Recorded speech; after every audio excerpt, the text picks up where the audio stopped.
Welcome to the office. Let's talk. So, visiting a construction site is probably one of the best things you could do to learn on how to become a good architect. But it's also the part that tends to intimidate people the most. Whether you're a student just starting out, younger staff, maybe you've been an architect for a bit, it's still intimidating sometimes to go onto the job site. So, today I want to give you a clear, practical guide on how to visit a site with confidence, but also what to look for, what to bring, and how to kind of not get in the way.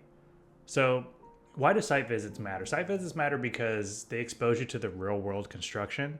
And you can learn a lot in the office, but standing inside a building that's half built, seeing how everything goes together, that's the best education you can get. Early in my career, I was nervous walking onto a job site. Everyone seemed to know exactly what they were doing, and everything was just kind of moving fast. But the more I went, the more I realized that the site experience, it teaches you how buildings actually go together and how many different people are involved in it in ways that a textbook never will. So first, before you head out to the job site, here's what you need to bring. Number one, a hard hat. You're going to need that on every job site for your safety, and it's going to be a rule on almost every job site, regardless of what phase of construction they're in. You're going to need a safety vest, something with reflection on it, something that is going to make sure you stand out so that you're safe. You're going to have safety glasses. This is again for your eye protection. And here's one that a lot of people miss: real boots. Maybe they don't have to be boots, but at least at a minimum, closed-toed shoes. I have seen people show up on sites with sandals, and do not do that. Show up with real shoes, preferably boots. You probably also want to bring a measuring tape or the laser measuring tool. This is great for when you're on sites and you need to verify things that are, making sure they're in the right place. You want to bring some plans or a tablet that has the plans on it. You'll probably want to bring a notebook to take notes. And then little things like bringing water, especially if you're in jobs here in Texas in the summer, you're probably going to want some water after you've walked around. So these items help you not just do your job, but more importantly, to keep you safe and prepared. Okay, so once you get to the site, don't just wander in. Check in with the superintendent. There's usually a job shack. You should know where that is, which is oftentimes just like either a trailer or a part of the building that the superintendent's going to post up in at. You want to see them because they're going to run the entire choreography of the site. And just know this, they'll tell you what's safe, what's off limits, and what areas are kind of active right now, but follow their lead. Their authority on site, it's not optional. It's essential for your safety. So once you're on the site and you're looking at something that's being built, remember, as I said before, like when you're designing, you're doing it all sort of in your head or in a 3D model. And you're trying to imagine every single connection, every alignment, every little detail. Well, this site visit, this is the first time you get to see how those ideas actually come together in the real world. And this is where you'll sometimes realize, like, oh, I didn't think about how that beam dies into that wall, or I didn't account for how this duct passes through this hallway. This isn't a failure necessarily. This is treated as an education. This is how your future designs get better. Every site visit is going to sharpen your mental model for the next project. So once you're looking at the building, here's some things that you probably want to look out for. If you're at the phase where the structure is starting to go up, is the wall locations. Are the walls in the right spot? The framed openings, are they the right size and the right area? Alignment, do the walls line up or are they jutting out incorrectly? The MEP, mechanical, electrical, and plumbing. Can you see where the ducts are routing, where the plumbing rough ends come in? That's a big one on job sites because a lot of times they have to put the plumbing in before the concrete slab. And sometimes it's hard to get those exactly lined up right to where the toilet or the sink's going to be. So check the plumbing rough ends to make sure those are in the right spot as well. Check all the mechanical, electrical, and plumbing and how it conflicts with a structure, a wall, a soffit.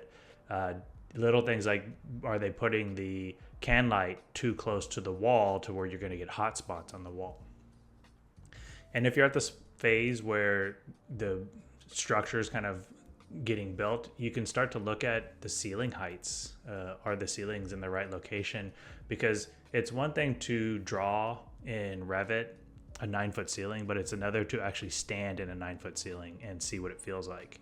the door heights, the lavatory heights, stairs, headroom at the stairs, making sure that there's enough headroom in there. You're going to want to check your windows and doors, rough opening sizes, seal heights for the windows. Are they spaced and aligned properly?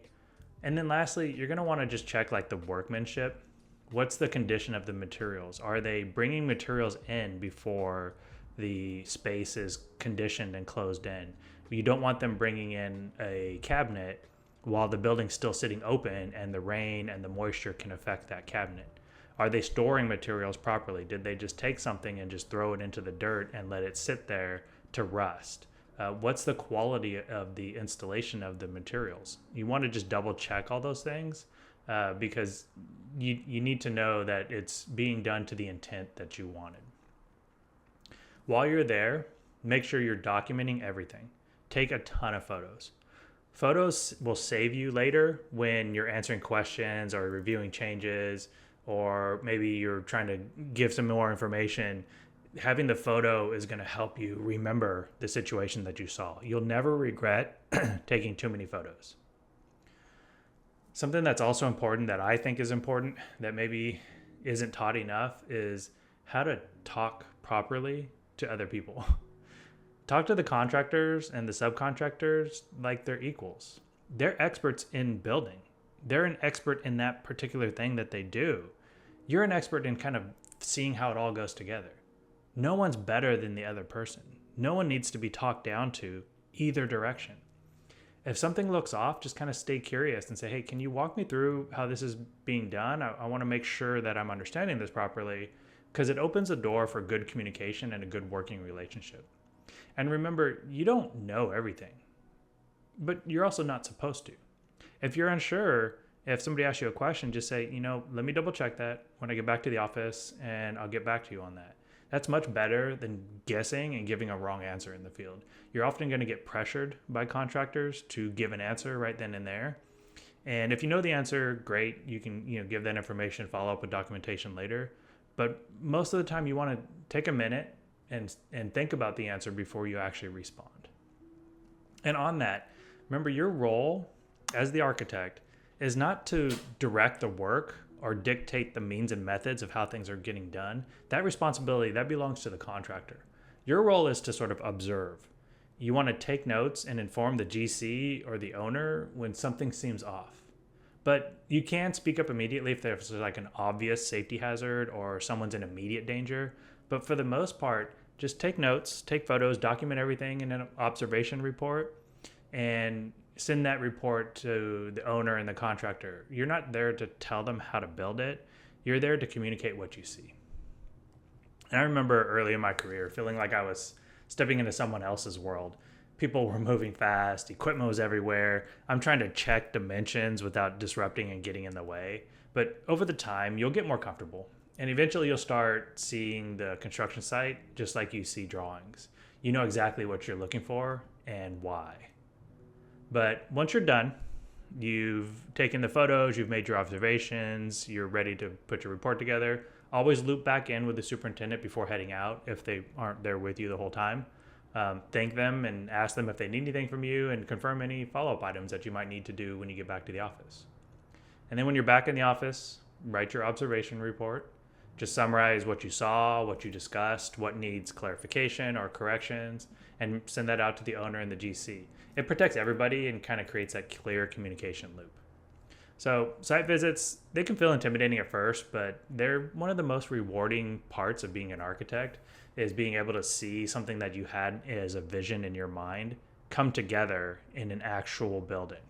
Observe carefully, stay curious, ask questions, let what you see in the field help inform your future designs. So if you found this helpful, check out the other videos in the series, but make sure you stay curious and I'll see you in the next one. That's it. Let's get back to work.